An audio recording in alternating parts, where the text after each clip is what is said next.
देश की संसद में आज प्रस्तुत हुआ आम बजट नए भारत की समृद्धि का एक नया संकल्प है, अंत्योदय का विजन है। 130 करोड़ भारतवासियों की सेवा का लक्ष्य भी है।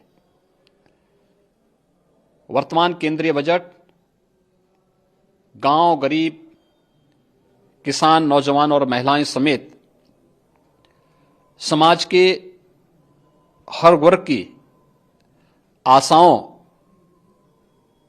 और भारत जैसे दुनिया के सबसे बड़े लोकतंत्र की समग्र उत्थान की अपेक्षाओं की पूर्ति करने वाला है।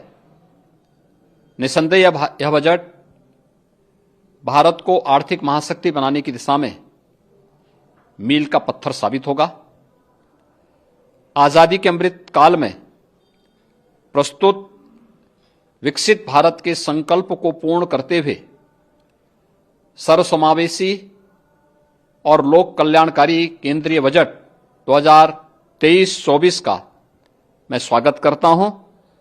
आदरणीय प्रधानमंत्री जी और माननीय केंद्रीय वित्त मंत्री जी का मैं हृदय से अभिनंदन करता हूं। रामायण में इस बात का उल्लेख भी है, जब संत तुलसीदास जी अपने रामचरितमानस में इस बात का उल्लेख करते हैं, राक्षसों के आतंक से मुक्त करने का माध्यम क्या है।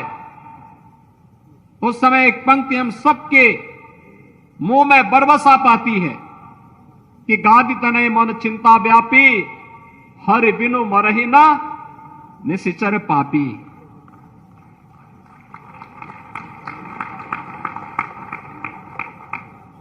ये माफिया, ये अपराधी, ये आतंकी बिना प्रभु की कृपा से मरेंगे नहीं।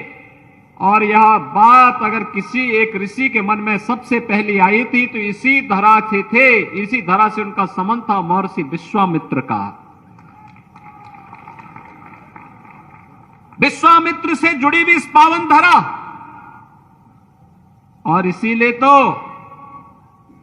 आदरणीय प्रधानमंत्री जी के अनुकंपा से और जब राष्ट्रीय अध्यक्ष जी केंद्रीय स्वास्थ्य मंत्री थे, तब जो मेडिकल कॉलेज इस धरती को मिला था, उस मेडिकल कॉलेज का नामकरण भी हम लोगों ने महर्षि विश्वामित्र के नाम पर ही रखा।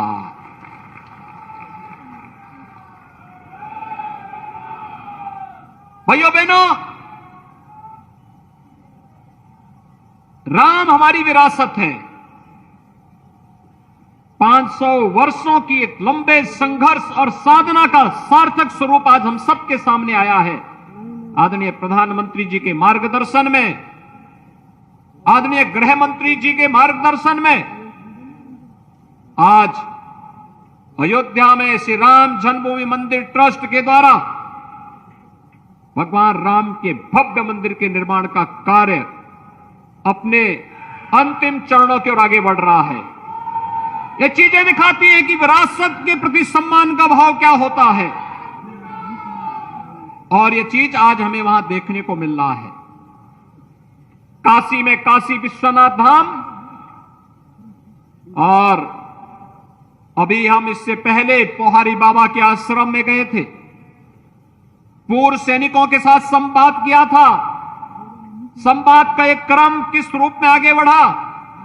गाजीपुर की धरती को तो गौरव की अनुभूति होनी चाहिए कि ऋषियों, मुनियों, संतों, तपस्वियों और सैनिकों की ओज और तेज से, साधना से पवित्र धरती पर आप सबको जन्म लेने का सौभाग्य प्राप्त हुआ है। और आज भारतीय जनता पार्टी के राष्ट्रीय अध्यक्ष जी, डबल इंजन सरकार के द्वारा जो कार्य हुआ है, सरकार और संगठन ने मिलकर के जिस प्रकार का कार्य किया है, जो परिवर्तन दिखा है, एक और विकास का कार्य बिना भेदभाव के, शासन की योजनाओं का लाभ बिना भेदभाव के, और दूसरी तरफ सुरक्षा के लिए खतरा बने हुए पेशेवर अपराधी और माफियाओं के साथ किस प्रकार की कार्रवाई होनी चाहिए, उसका जीता जागता उदाहरण तो आपका ये गाजीपुर की ही धरती बना है।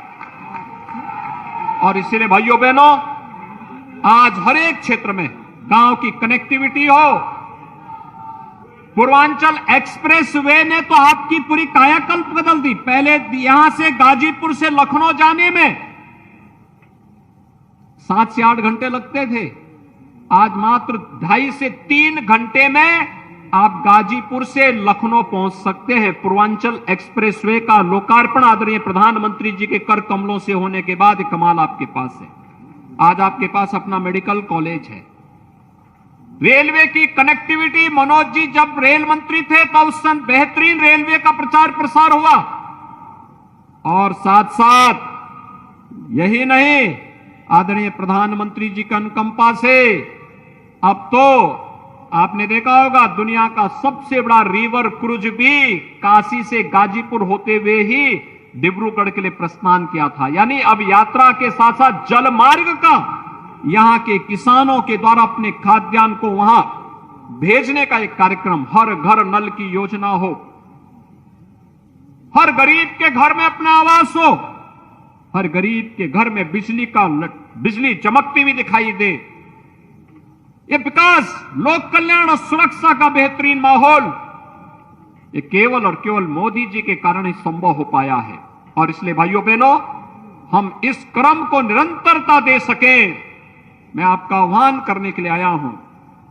जाति, मत और मजहब की राजनीति कभी किसी का कल्याण नहीं कर सकती। इसी ने उत्तर प्रदेश के विकास में सबसे बड़ा बैरियर था और इस बैरियर को उत्तर प्रदेश की जनता ने समझा। प्रधानमंत्री जी के आह्वान पर उत्तर प्रदेश ने जब अंगड़ाई ली, बैरियर को हटाया और आज मैं गाजीपुर की जनता का आह्वान करने के लिए आया हूं। लोकसभा और विधानसभा चुनाव में भले ही हमें सफलता न मिली हो, लेकिन विकास के कार्यों में हम लोगों ने यहां पे किसी प्रकार की कोई कोताही नहीं बरती और इसीलिए आज मैं आपके पास आह्वान करने के लिए आया हूं।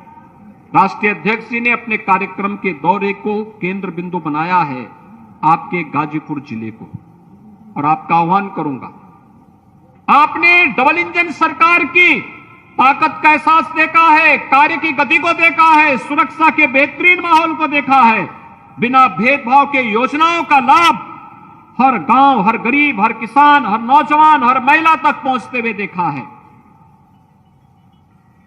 हर एक व्यक्ति के सम्मान को देखा है। इस कार्यक्रम को और गति देने के लिए आवश्यक है डबल इंजन सरकार के साथ कार्य करने वाली प्रतिनिधि भी हमेशा आगे बढ़ करके कार्य कर सकें।